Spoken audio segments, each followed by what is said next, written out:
Now I've come to the end of my useful life, and there's no point in remaining alive forever, merely becoming a burden to people. So I don't mind now, really, when it comes, as long as it's reasonably peaceful and satisfying sort of death.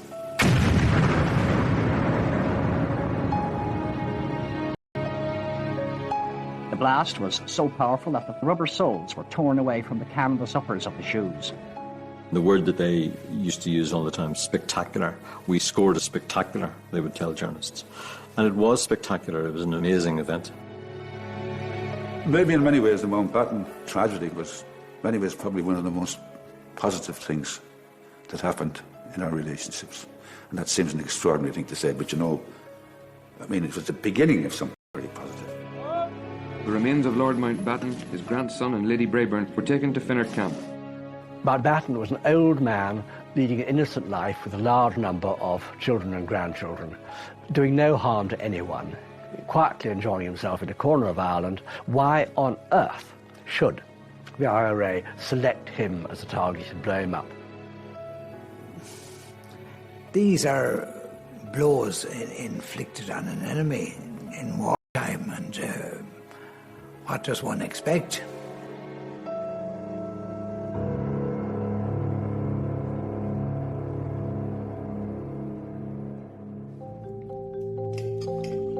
In August 1979, Lord Mountbatten of Burma was enjoying the final days of his annual holiday at his home on the west coast of Ireland. Classy-born came into the family through his wife. It was Edwina Mountbatten's family property. He didn't really go there very much while she was alive, but after she died, they began this practice of annual summer holidays in which the whole family, all the children and progressively more and more grandchildren would assemble. And he attached enormous importance to this. Every August, we all look forward to the fact that there would be a change in Mullaghmore. You'd have a pretty distinguished guest with a fairly large entourage who would visit the area every August. Shadow 5 was the focal point of their holidays, and they spent probably most of the time on the actual boat. He'd been coming to the Irish village of Mullaghmore for nearly 20 years. Despite the continuing violence just a few miles across the border in Northern Ireland, Mountbatten, a grandson of Queen Victoria, believed he was safe.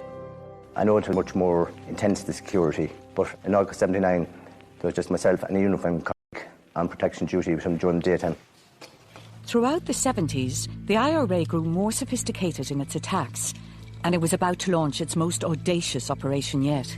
Its target, Mountbatten himself, the last Viceroy of India, decorated war hero, and mentor to Prince Charles.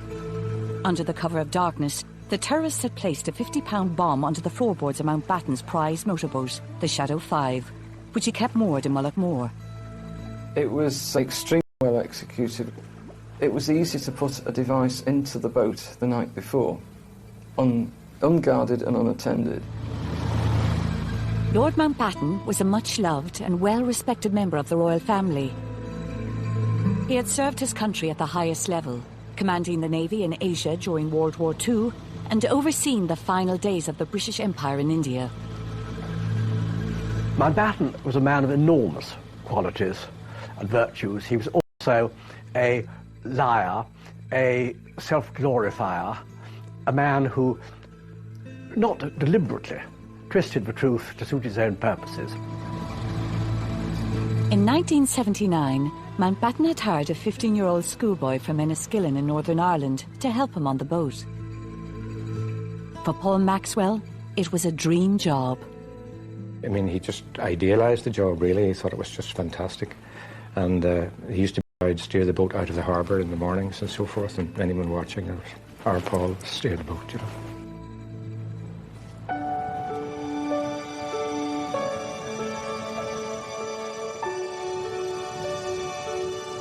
For over 400 years, Classy-born Castle has dominated the skyline over Mullaghmore. Built by a former British Prime Minister. During the 1960s and 70s, it was the ideal location for Mountbatten to escape the formality of life as a royal. Classy-born was for him almost a sacred place because it was the last redoubt in which a family could gather and lead a totally normal family life with no pomposity, no formality, and yet all the kind of hallowed observances which go with regular family holidays.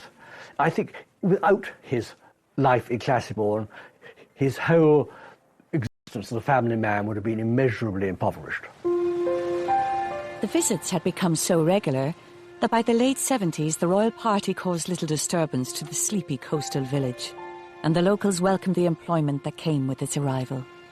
I had a job at Classieborne Castle. I worked there every summer. A great man indeed, but at the same time he was very ordinary and natural person. He spoke with everybody. Everybody liked him.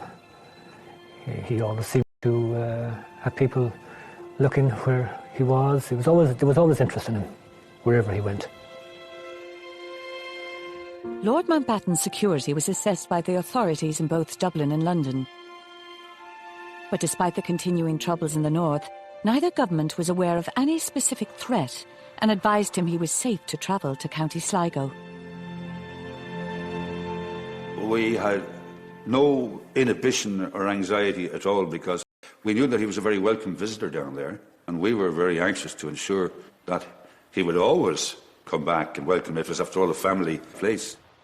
He was very, very ill-advised to be going there every August. What was he thinking about? And what were his security advisors thinking about? Lord Louis Mountbatten was Prince Philip's uncle, known affectionately as Dickie. He was a prominent member of the British royal family.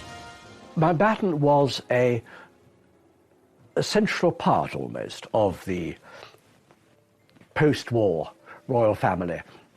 He, in terms of ranking in royal status, he was not particularly high, but they knew how loyal he was, how affectionate he was, and usually, on most issues, how right he was. And I do think he was greatly valued by everyone in the royal family. The Prince of Wales was extraordinarily close to Lord Mountbatten. He used to refer to him as his honorary grandfather and almost treated him as such, especially since he hadn't got a grandfather of his own. And he loved Mountbatten, he revered Mountbatten, he argued with Mountbatten, certainly, but he respected enormously Mountbatten's views, his opinions. He listened to him as he listened to nobody else. And Mountbatten was an extremely good influence in the Prince of Wales's life. From an early age, it was clear that Mountbatten would follow his father to serve his country on the high seas.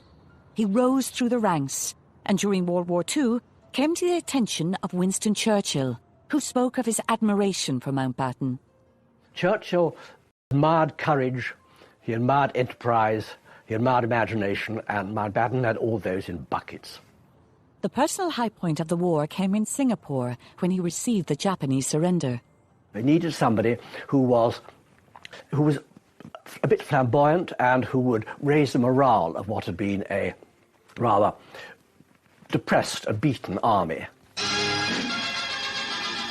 New Delhi airfield and the arrival of the Viceroy designate. It was because of this experience in Asia that in 1947 the then British Prime Minister, Clement Attlee, appointed Mountbatten as the Viceroy of India, a role that would test all his political and military skills. When Mountbatten arrived in March 1947, someone described India to be like a ship on fire in mid-ocean with ammunition in the hold. So a very volatile, bloody, unstable political situation. And what Mountbatten had was understanding of how to handle a very difficult diplomatic situation. How do we get these leaders of different political parties who have not been able to sit together on a table to discuss things in the lead up to 47? How do you get them around the table, and how do you get them to accept a compromise solution? And Mountbatten was possibly, I think, one of the best candidates to do that. Inevitably, he made enemies. Inevitably, people thought he was being unfair, favouring one side or the other. But given the horrors that were possible, I feel only admiration for him. Attlee's brief for Mountbatten was clear. get Britain out of India. But the ideal plan of leaving behind a united continent quickly slipped away. And as the British withdrew, the mass migration across the new boundaries between India and Pakistan resulted in bloodshed. If you look at how partition came about, it was always going to be messy. It is impossible to expect that in the space of a few weeks, a subcontinent could be divided without rupture and bloodshed. But the scale of the bloodshed possibly took almost everyone by surprise. Little was Lord Mountbatten to know that just over 30 years later, in a different part of the world, he himself would become victim of the violence and bloodshed born out of another contentious border. By 1979, Northern Ireland was already into its second decade of routine violence and seemingly intractable conflict. You had this daily diet of violence. Nobody knew what was going on, and everybody kept saying, this is getting worse and worse. There was the famous phrase at the time was, this is going to get worse before it gets better. Despite the continuing violence in Northern Ireland all through the 70s, Mountbatten and his family continued to make their annual pilgrimage to Moore in the Republic of Ireland. Mountbatten knew that for him, a celebrity like him, with royal connections and a military background, he would consult the authorities in London. Every time they said, yes, of course, we accept the fact it is the fate, possibility of a risk, but we believe you could safely go. He so much wanted to go, in a way, that even if they'd been more discouraging, I think he might well have gone. But as it was, he did go with official blessing. Looking back with hindsight, it's absolutely extraordinary to think that. Entirely. Successive British governments had struggled to find a political resolution. Attempts at power sharing and ceasefires had failed, and Republicans were now digging in for what they termed the Long War. Then, in the spring of 1979, Margaret Thatcher was elected British Prime Minister. Where there is doubt, may we bring faith, and where there is despair, may we bring hope. Thatcher's not someone for whom Northern Ireland is a central issue. She's not someone who cares about the union, about issues of sovereignty, about all the kind of issues of principle that worried some people about Northern Ireland, some people in the Conservative Party about Northern Ireland. She's someone who's always slightly confused by Northern Ireland. Margaret Thatcher had first-hand experience of the violence, losing one of her closest political friends, the MP, Éire Niamh. A bomb exploded under his car as he left the House of Commons during the British general election in 1979. It was an attack that left its mark on Thatcher. They must never, never, never be allowed to triumph. They must never prevail. Éire Niamh had been very important to her, both in her candidature, in her becoming a candidate to be leader of the Tory party, and so eventually Prime Minister, and then in forming her views about Northern Ireland, about which I think she knew very little at first hand, as it were, until that time. And she was still conditioned by what she had learnt from Éire Niamh. What she does have is a very strong notion of terrorism, and she sees Northern Ireland really as top of Margaret Thatcher's political priorities. However, the IRA, growing more and more sophisticated in its attacks, was determined to put it on her agenda. At the beginning of the Troubles, IRA people were pouring petrol into milk bottles, putting a rag in, setting fire to it, and throwing them at the soldiers. Years passed, and they started to get fertilizer, agricultural fertilizer, and grind it down and made a bomb, which sometimes went off and sometimes didn't. Then they got jelly-gnite and so on. But then, by the late 70s, they were into new technology, very worrying for the authorities.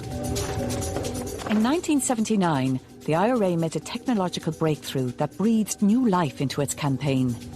Members of the South Armagh Brigade had come up with a new way to detonate explosives, which would later prove devastating in the attack on Mountbatten. What the IRA started to do was to take out the mechanism which you have in hobby products like toy boats and model aircraft, and adapt that in a bomb to make it go off when you literally set it off with a remote control.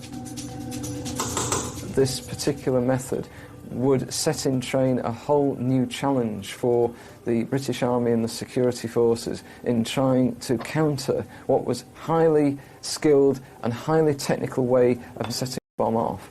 because this involved electronics. It meant that they'd come onto a completely new level of ingenuity and skill and training in being able to make such devices. Up until the mid-70s, the IRA claimed to operate under a policy that banned all military operations in the Republic of Ireland. Despite the situation in Northern Ireland deteriorating, it remained a world away from Mullaghmore. I could honestly say that Mullaghmore up to that stage certainly wasn't touched. Of course we're aware of the happenings in Northern Ireland because we're within 17, 18 miles of the border, but we weren't certainly any more conscious than any other part of the country. In July 1979, the Maxwell family were settling into their holiday when they were approached by a local woman who asked if their son Paul would be interested in a summer job. She was given the job of trying to find somebody who would act as a boat boy for the summer, basically. And she asked me if Paul would be willing to do it. And I asked him, and he was really over the moon about it, and he got the job. Lord Mountbatten had local boat builders construct the Shadow 5 to his own specifications. Prior to his arrival, locals would prepare the boat for him. And throughout the month of August, he took to the water almost every day. It's a very, very well maintained boat with an actual toilet installed, which was unusual for boats at that stage, and quite a lot of navigational and radio equipment installed as well. Coming from Northern Ireland, John Maxwell was used to the constant threat of violence, but in Mullaghmore, he believed his family was safe. Well, initially when Paul took the job, I had some concerns about it, but Paul was so keen on it that I didn't like to, and I thought to myself, well, the security, if somebody wants to take Mountbatten out, they could do it in another way rather than involve small kids or anybody else that was with them at the time. And I thought the risk didn't seem to be all that high anyway. In previous years, there was full-time protection on the boat while it was berthed in the harbour and not in use. But in August '79, that protection had been removed, I think possibly at the wishes of Lord Mountbatten. He wanted minimum security, and there were routine patrols by local patrol cars from maybe Kinlough, Bundoran, Ballyshannon, Sligo, patrolled the harbour and the surrounding areas and the main Sligo Donegal Road on a regular basis.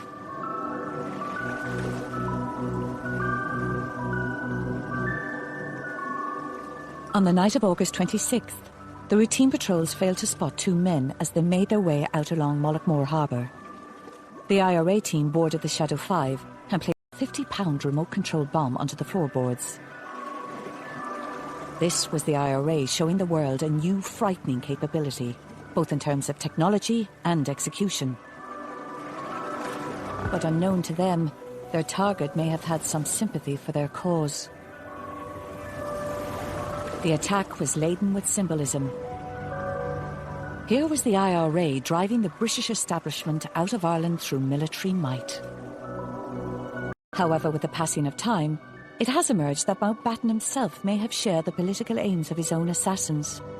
It seems he had been quietly voicing hopes of a united Ireland, just as he had supported the independence of India more than 3 decades earlier. Lord Mountbatten said he wished me to know that he and Ireland's National Archives has turned up a letter written by a Dublin diplomat in 1972 after he'd spoken to Mountbatten about the Irish constitutional question. He was in no doubt where the Royal stood. They hope that this can be developed into a major advance towards the final solution. Reunification is the only eventual solution. If there's anything he can do to help, he will be most happy to cooperate. Mountbatten was naturally liberal in his instincts. Whatever community he was in, he thought that I suspect that secretly, he thought that the end, reunification, was inevitable. All I can say is I wish that Lord Mountbatten had spoken up about that. I'm very interested to hear that, as I haven't been aware of that up to this. But he should have spoken up, and it would have a certain impact at the time. And who knows, it might have changed or helped to change the course of history.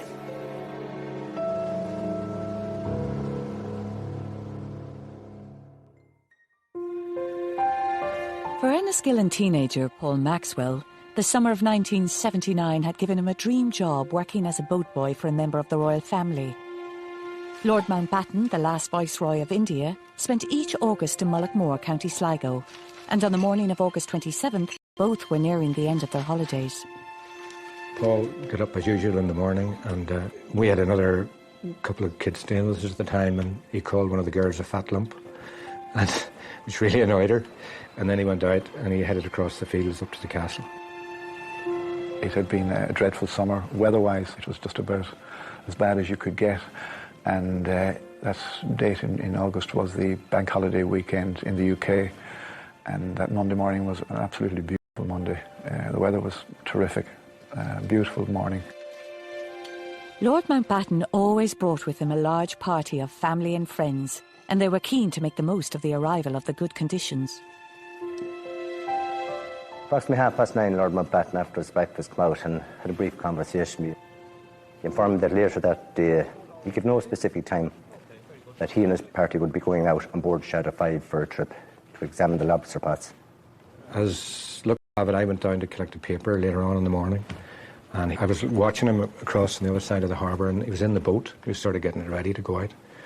And I came out from buying my paper, and he looked across, and I waved at him, and he waved back.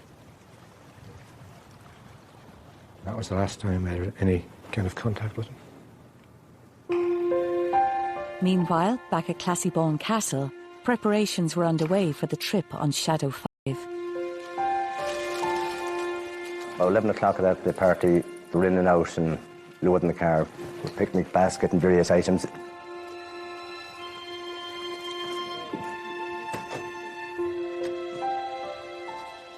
So they all bailed into the car and we headed for the...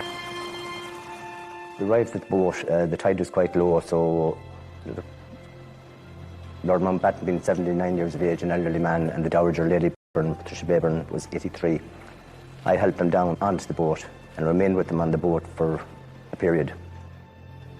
So Lord Mountbatten took control of the boat himself. The Dowager Patricia Brayburn sat at the rear of the boat, along with Lady Brayburn. Lord Brayburn, Timothy and Nicholas Maxwell, twin sons, 14 years of age, and Paul Maxwell were in the main body of the boat then. Lord Mountbatten steered the boat out of the harbour, turned left and headed towards where the lobster pots were. I had went down onto the rocks, down onto where the small wee ponds of water were just walking along the rocks. And I sat down because I seen the boat approaching. And I knew the boat was going to be lifting the lobster pot right beside me. I was really 30 yards from the boat. I wouldn't have been any further than that. I was up reading the paper at the back of the cottage. I suppose it would have been maybe 11 o'clock or 11:30 or something like that. I followed along the cliff face, keeping the boat under close observation at all times. So within minutes, the boat came to wee inlet where the lobster pots were. They were chatting among themselves, like just hear them talking. And the boat was coming towards me and then turned to the right-hand side. And it was then that someone had stopped to lift the lobster pot. I was looking down at the cliff face, directly down onto the boat. From what I can remember, there was somebody leaning over the boat to lift the lobster pot. There was an enormous explosion.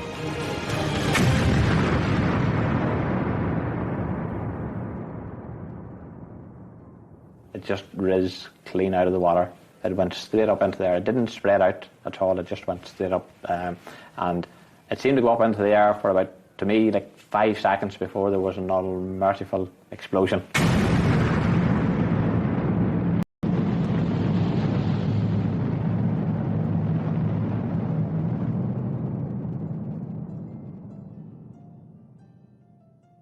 Blue-red flashes emerged. A massive, mushroom-like cloud of smoke came up in front of me. I was there. I don't believe this. This isn't happening. It hasn't happened. Yet I realised it had happened right before my very eyes. smoke settled, all I could see was debris, life belts, pieces of timber floating on the sea. The sea was still dancing. In a million pieces, basically. But people screaming in the water and shouting, and I just remember that very clearly, you know, the shouting and the screaming in the water. I kind of knew straight away that it was a bomb. And I jumped into the car, and there was a Garda there. And he confirmed that it was, you know, Mountbatten's boat. And I thought, gosh, nobody could have survived that. And I kind of lost the head to some extent, I suppose, for want of a better way of putting it, and thought to myself, I'll climb down this cliff face and I'll see if I can find any sign of Paul in the water. We had to hold him. The field was just on the edge of a cliff, and there was nothing but rocks below. If he had jumped, he would have jumped to his death. And he was so distressed. He could hear the shouts in the water too, not knowing, I suppose, if that was his son or who it was. And it was, you know, it was all very frightening. At that stage also, quite a lot of boats that had been in the vicinity of the explosion itself had gone to the scene, and they were starting to remove the survivors and the casualties from the water. I met a man on the harbour, and he said, there's some survivors of this, and one of them is Paul, and he's in the Pierhead Hotel. So I felt a fantastic sense of relief at that point, and ran into the Pierhead Hotel and went up and saw this boy lying. The twins, the Natchwell twins, were fair-haired, like Paul, and at first I thought it was Paul, but it turned out that it was Tim. And that was a huge letdown, of course, because then I had to start looking for Paul again. I went back down onto the harbour, and there was a boat there, and a man I know said that he had Paul's body in the boat. So I went onto the boat. Paul was just lying there, and his head was in a bucket of mackerel. And I picked him up, and his body was still warm. So I thought he might be alive, but he wasn't. Lord Mountbatten died instantly in the attack, along with one of his grandsons, Nicholas Snatchbull.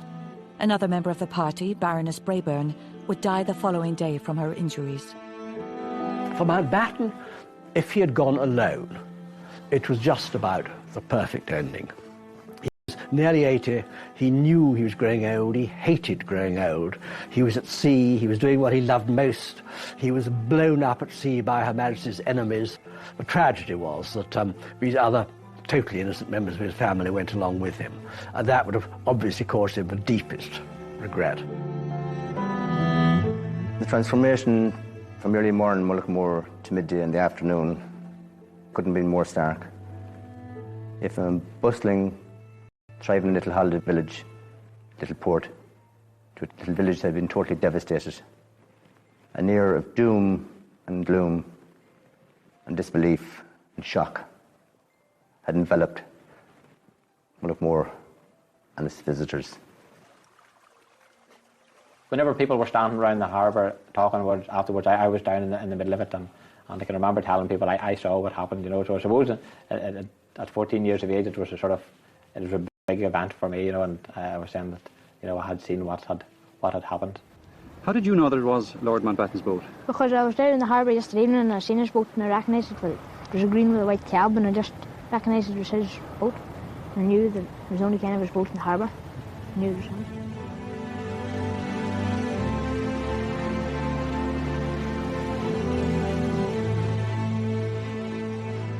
In military operations, things change very quickly from time to time, and sometimes on-the-spot decisions have to be taken. And I don't know what the decision-making process was in that regard. But I regret the deaths of the civilians. I went into the morgue and I had a closer look at him in the morgue. His body was covered up, so I didn't see the injuries anymore, but his face was little pock marks on his forehead. And I went to stroke his hair, but it was sticky with seawater and oil, and it wasn't a pleasant feeling. But I knew there was no going back from that point of view. I mean, he was clearly dead. And I went outside and I sat down and I cried for a long time.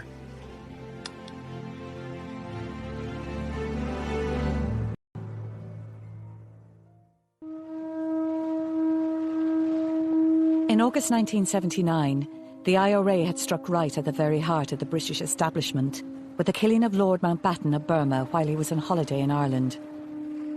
The scale of the human tragedy very quickly became a political crisis in London and Dublin as news emerged of the unprecedented atrocity. I was on holidays in Lange, coming in from the golf course when somebody ran up to me and said, "Did you hear what has happened? Did you hear?"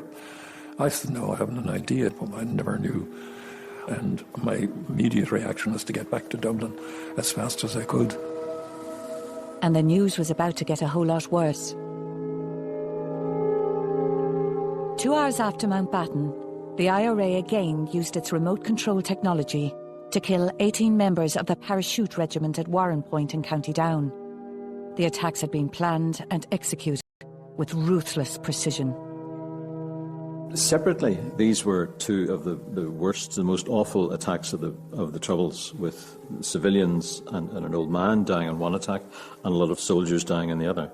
Separately, they would have still have been a tremendous shock, but together, it was almost mind-blowing, to use the word that was used in those days, that the IRA, which it seemed to be a bit dipping down, could manage this. It was a huge moment where everybody realised that the Troubles weren't just gradually going away, that this had arrived, that these people were so ruthless.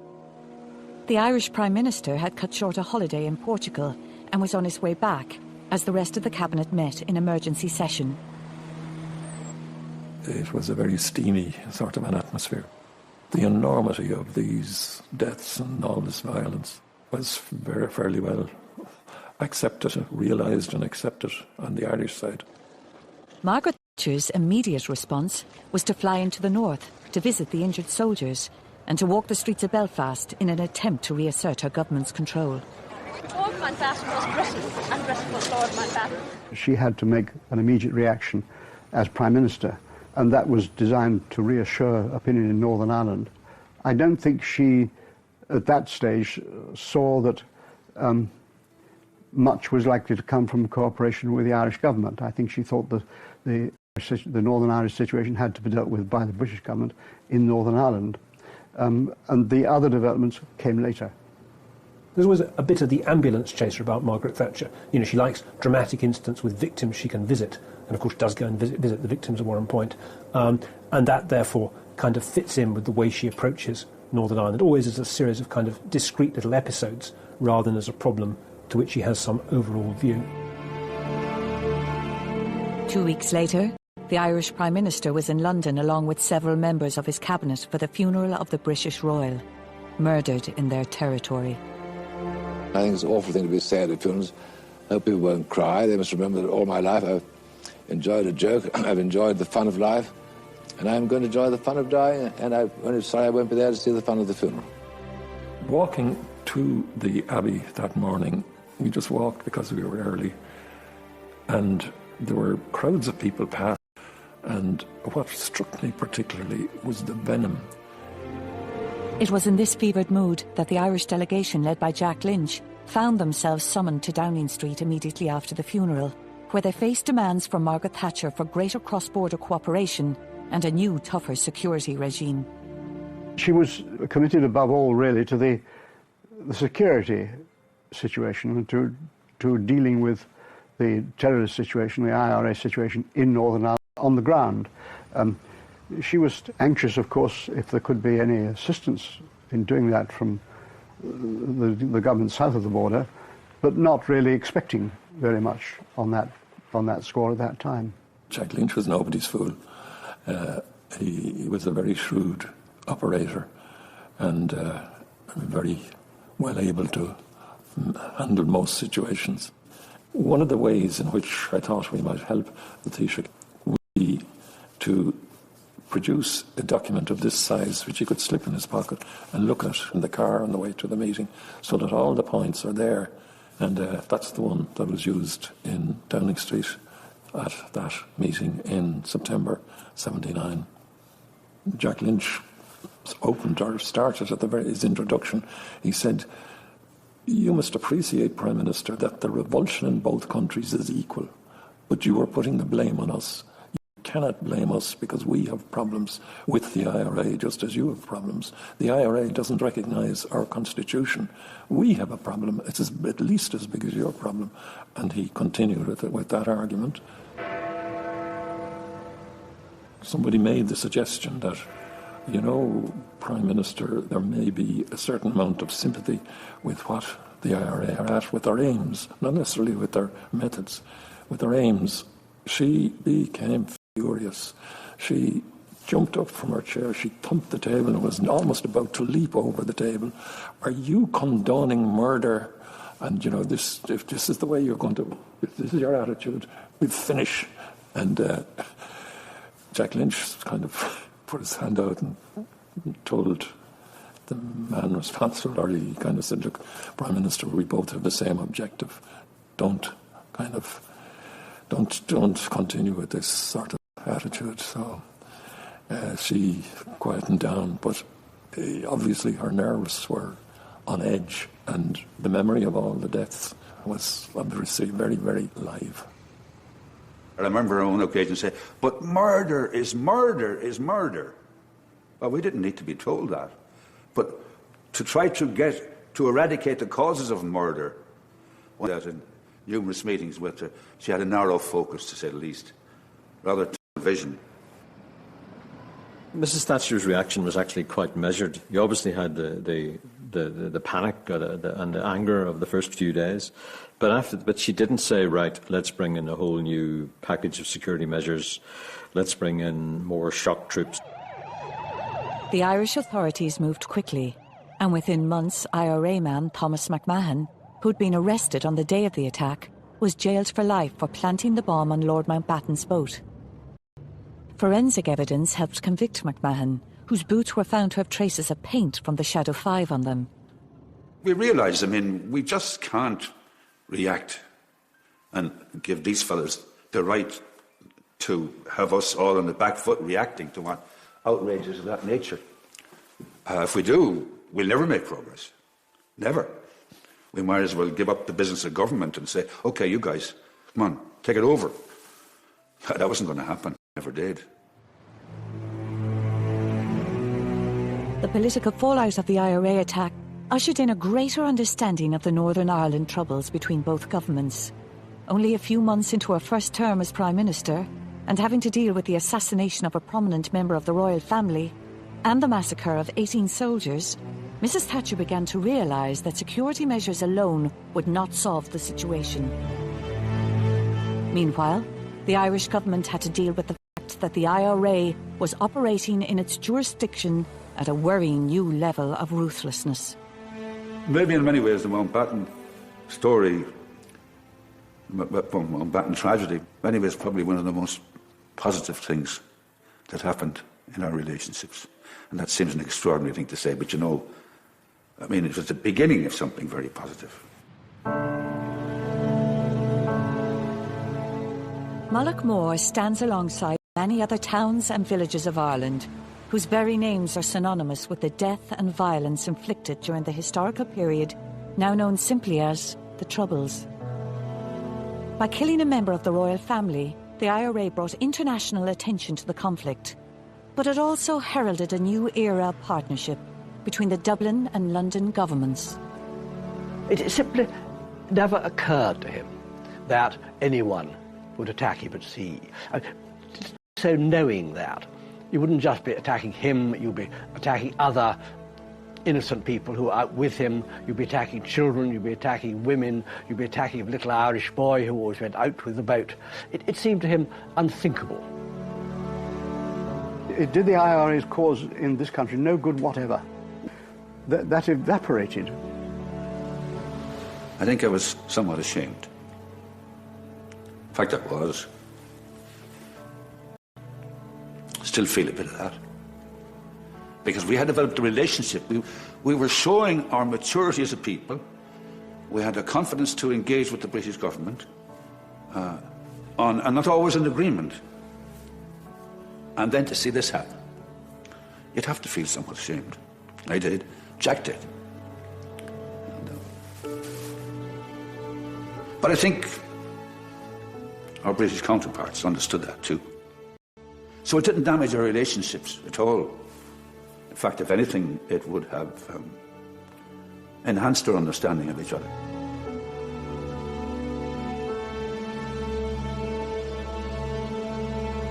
Their feats are legendary, serving as a blueprint for warfare thousands of years later. Battles BC uses stunning graphics to show leaders from the ancient world in some of the greatest conflicts in history. See it tomorrow afternoon at 4 as part of the free weekend pass on Sky 3.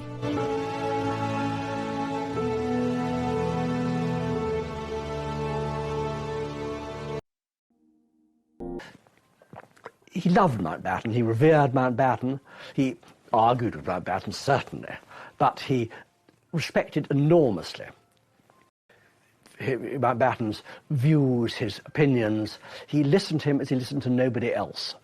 And Mountbatten was an extremely good influence in the Prince of Wales's life. From an early age, it was clear that Mountbatten would follow his father to serve his country on the high seas. He rose through the ranks, and during World War II, came to the attention of Winston Churchill, who spoke of his admiration for Mountbatten. Churchill had mad courage, he had mad enterprise, he had mad imagination, and Mountbatten had all those in buckets. The personal high point of the war came in Singapore when he received the Japanese surrender. They needed somebody who was